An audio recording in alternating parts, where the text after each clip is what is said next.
Sa pipino. Ang anghang.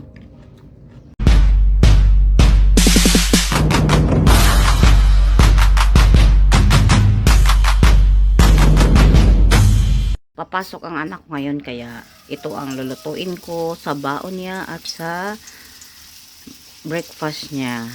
Ito, gusto niya to. Yung lumpia. Yan. Nakalimutan naman ng hotdog.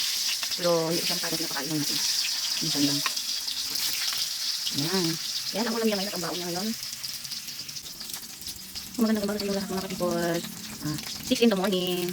Para kasi ako nag-alarm mo. 5 alarm na ako. Para hindi malate yung estudyante.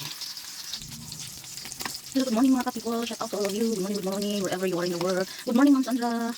Sa mga ano ko dyan ha, maraming salamat sa inyong support mga kapipol. Thank you so much. Luto-luto muna tayo dito for breakfast. Ito yung baon na ako. Ito. At may ano pa ako, lutuin pa ako. Isasali ko din yun sa baon niya. Ito. Yung tawag dito sa amin parang ano. Ang tawag dito sa ano, dilis ba yun? Basta sa amin, bulinaw.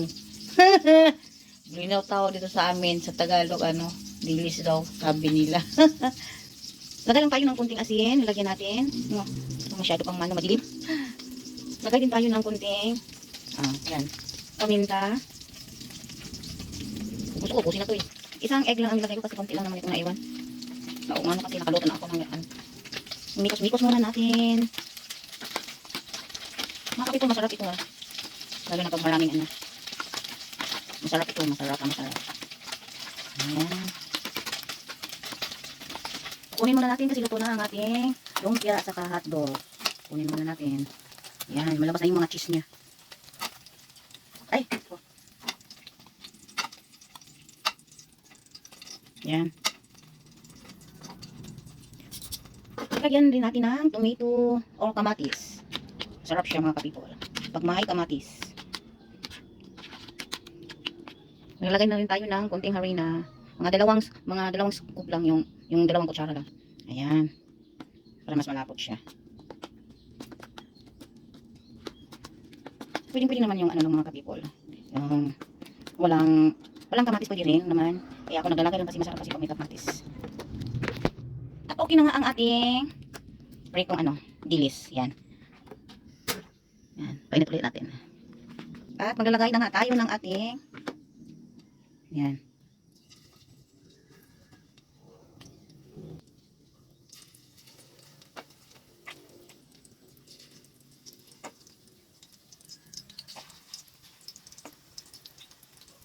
Sarap na siya. Diba? Sumusunod na.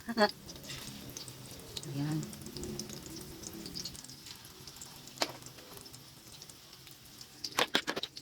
Ayan, ito rin ang baon, isa sa baon ng anak ko, baon sa school. Ayan na, ang ating masarap na ulam ngayong gabi. Ito yung baon, isa baon. Ayan. Parang gusto ko i-crispy muna ito. Parang crispy siya ba? Aray ko! Matalsik naman yan ng pita. Ito talaga po, mag-prepare ako sa kung tatapos talaga. Mag-prepare ako kasi matalsik naman ng pita. Parang okay na ito ah. Ayan, try ulit natin. Parang masarap talaga siya. Ayan. Ayan. Parang ano pa. May ano pa dito. At ito na nga, okay na nga itong ating lokong piniritong dilis. Dilis na to.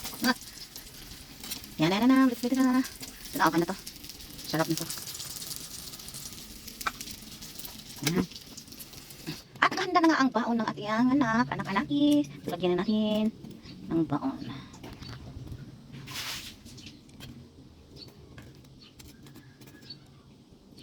Ayan. Lagay din tayo. Ayan. Ayan.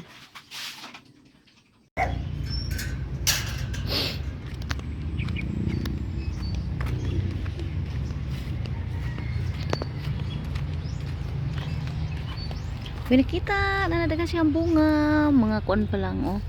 Green pa lang kuha ta diri ang mga pila lang kapog.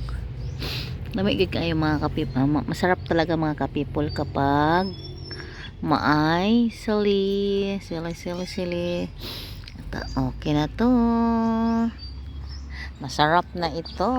Masarap talaga kapag kumakain na. Ilagay sa sawsawan at may ano, may maanghang. Ilagay tayo ng Soy sauce. Kalamansi. Siyempre di mawawala ang kalamansi. Ito ang nagpapasarap. Sili.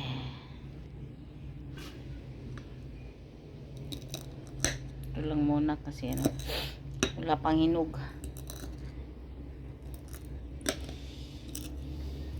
Ayan. Ang anghang. Naamoy ko na yung anghang. Hello, good morning. Kain na tayo mga ka-people. Ito na yung niluto ko. Kain na yung ano, yung tawag dito, yung dilis. Tapos may hotdog, may ano, saka may ano, hotdog at saka tawag dito, lumpia. At may pipino tayo. Saka ano lang, tubig lang ang ininom ko kasi ano, masama talaga yung pakiramdam ko. At di mawawala ating sausawan na maanghang. Okay, let's go na.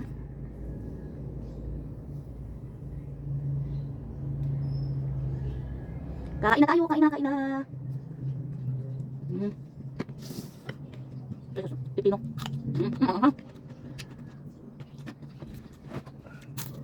Gusto naman ng lahat. Gusto naman kayo. Gusto naman yun. Shout out yung lahat.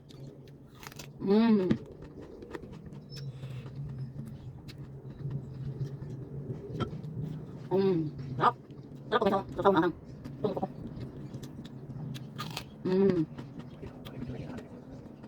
Ang ahang. Ito naman masarap panood.